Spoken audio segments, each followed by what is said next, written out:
Hi guys, how you doing? What a lovely day here at Newcastle United training ground. Absolutely beautiful. I wasn't going to do a video today because I was thinking you guys have probably all been submerged in content over the last few days and it can get a little bit much at times, and I thought, sometimes it's quite nice to have a little break from it. Posted a video yesterday around tea time, all my behind the scenes access on the bus parade. I was on that open top bus with the players on Saturday, and I thought I didn't want to sort of put up too many, but I'm here at the training ground today for Eddie Howe's press conference ahead of the match back, the first match back after the cup final against Brentford tomorrow. And here I am, it's beautiful, and I thought I'm not ready to go home yet, I might as well do a little video. And the main thing that made me decide to was the new signage that's up here at the Newcastle training ground. And these pictures behind me are what's used by the youth team, and they have the youth team games here as part of the Blue Flames centre. But I know that the signage that I see behind me is also over in the main training ground as well, and I can actually hear the players just training over in the corner there behind me, clearly in high spirits after the cup final and the parade on Saturday, and everyone just in a good moment at the moment. And look, I think Eddie Howe, the way he was talking this morning is, and you guys will know this as well, the biggest challenge right now is ensuring that the players are able to refocus on league duty with so much to play for this season. Eddie Howe said that qualifying for the Champions League would be game changing, and while it was amazing winning the cup, he enjoyed every second of it, and it's something to remember. He's really urged his players to put that to the back of their minds, remember it, keep it at the back of their minds, and try and concentrate fully on these last 10 games and qualifying for the Champions League, because that would really mean it's been an incredible season. Look, it's been a great season, of course it has, but it would be an incredible season if you manage to qualify for the Champions League as well. So he says it's been his task since returning to try and ensure that the players are able to concentrate on matters on the pitch and try not to have a little bit of a hangover from the partying over the last couple of weeks. He said that 2 years ago, and we all know that, after losing the cup final to Manchester United, the team used that to spur them on to qualify for the Champions League, winning 8 games out of the last 10, I think it was, and it really spurred them on, and he's hoping for a similar sort of bounce, but in a different way, a feel-good factor if you like. So this signage that I'm showing you is around the training ground right now to remind the youth team players, the first team players, anyone that's willing to listen or look really,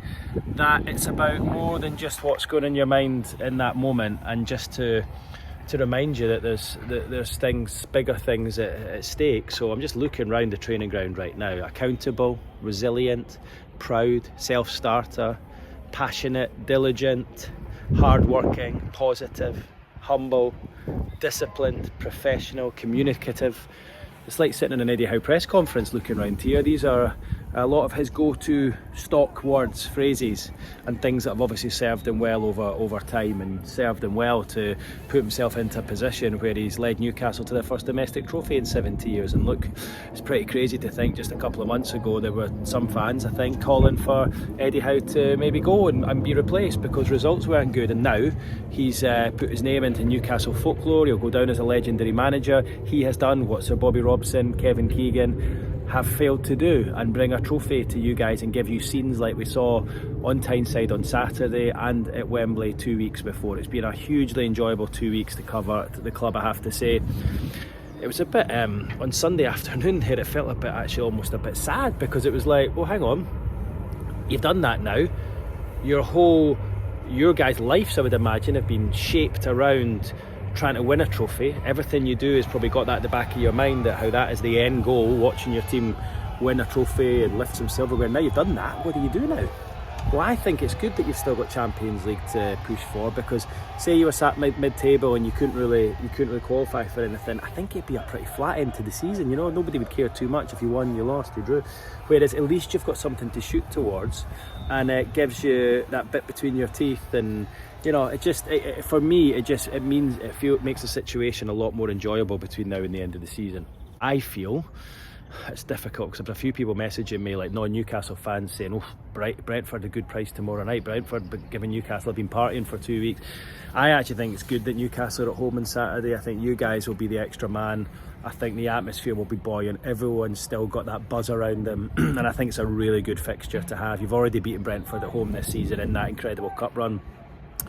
I think if the first game back had been an away match, I'm not saying Leicester away because I think you'll win that anyway, but I don't know, say you had a Crystal Palace away or a Villa away or something like that, I think it would be difficult. You know, I think it would be hard. It'd be hard not to feel a little bit flat, but I think a home game, first home match after winning the trophy, I think there'll be a real buzz around the place tomorrow night. I think there'll be a real buzz around the place, and I think it'll help you get a win against Thomas Frank's side. But yeah, I just thought it was really interesting. I came out here to do a live there in Sky Sports News, and the first thing I see is this signage all around the pitch, and it comes at a very important moment. So if any of the players are still thinking about the cup final, still basking in the glory, still have their mind on Dubai, still have their mind in that party in Box Park after the match, still have their mind at the parade on Saturday, get themselves into the training ground and see resilient, accountable, diligent, hardworking, disciplined, professional, all written behind them. And that'll tell you exactly where Eddie Howe wants your mind to be at. I asked Eddie Howe today at which point did his mind switch from the cup final to Brentford. And I spoke to him just after the cup final in the tunnel when he was jubilant, covered in alcohol, soaking wet, smiling from ear to ear. And he said, I'm going to have to give myself some time. I really want to soak this in. Just like his clothes had soaked in the champagne and the beer that Joe Linton had poured over him. He said, I really need to soak this in and enjoy it. Well, how long did he soak it in for? I asked him today. 1 night. He said, honestly, truthfully, the next morning I started thinking about Brentford. I went back over the Liverpool game, watched it back, analysed it, looked at where we went wrong.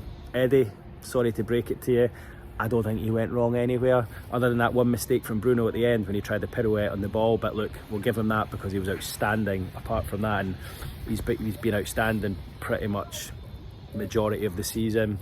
And the way he is as a captain, I think, led the celebrations on Saturday. He's a different sort of captain, but look, on a day like Saturday is vital.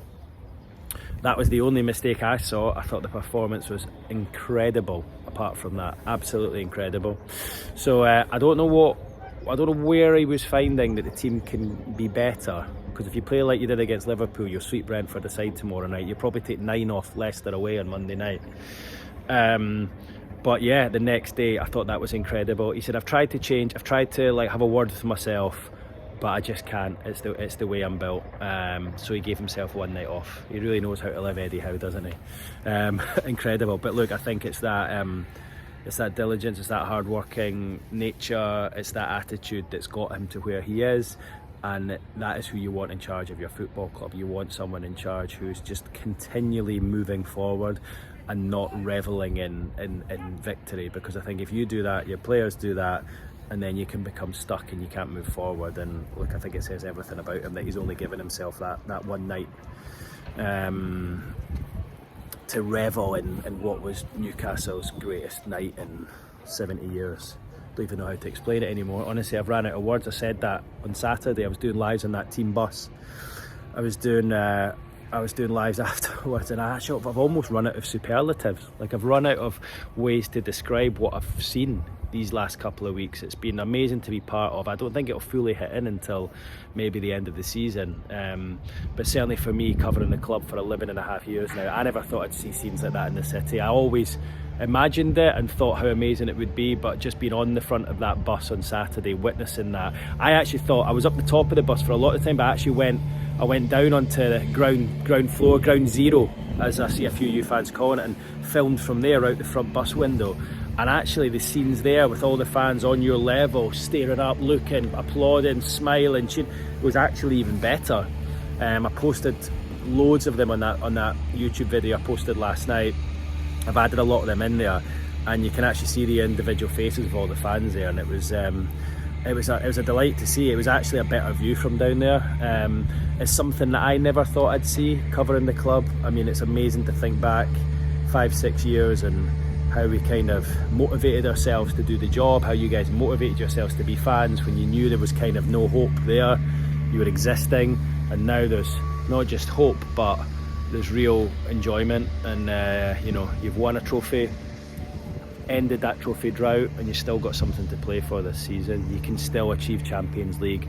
We can all go back to Milan or Dortmund or Paris or wherever it may be next season, and have that to look forward to, which would just be incredible, wouldn't it, after what has been a bit of a topsy-turvy season in terms of performances and results. But look, you're still in there fighting, 6th in the league, only a point off the top 5.